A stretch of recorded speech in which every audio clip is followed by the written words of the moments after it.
নমস্কার বন্ধুরা, আমাদের চ্যানেলে আপনাদের স্বাগত। আজকে আমাদের ফ্যাঁসা মাছের বাটি চচ্চড়ি হবে। চলুন দেখে নেওয়া যাক কিভাবে হবে।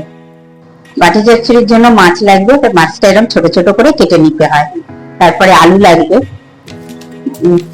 কাঁচা লঙ্কা লাগবে, শুকনো লঙ্কা লাগবে, হলুদ লাগবে, নুন লাগবে, তেল লাগবে। তেলটা এরকম 1 কাপ দিতে হবে। অবশ্যই সর্ষের তেলই লাগবে, এটাতেই ভালো হয়। ফ্যাঁসা মাছের কানকোগুলো নিয়ে নিয়েছি, এটাও দেব।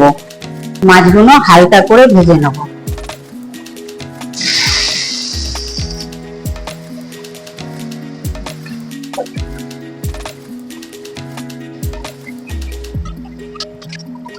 একটা পাত্রের মধ্যে সমস্ত কিছু নিয়ে এবার বসাবো।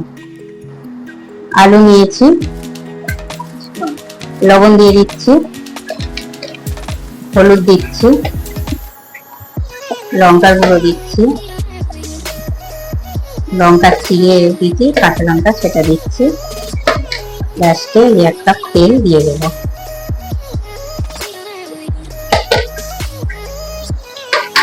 এবার মাছগুলো সব দেবো।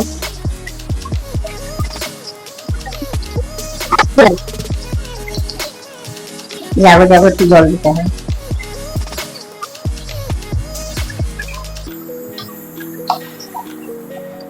এটা এবার মিশিয়ে দিচ্ছি।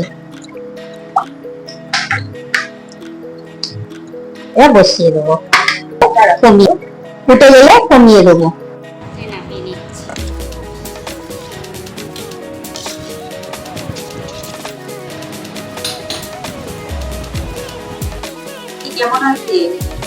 খুব সুন্দর হয়েছে, এটা দিয়েই আমার সব ভাত খাওয়া হয়ে যাবে। বাটি চচ্চড়ি এইভাবে করে খাবেন। যদি ভালো লাগে তাহলে লাইক, শেয়ার, সাবস্ক্রাইব করে দেবেন।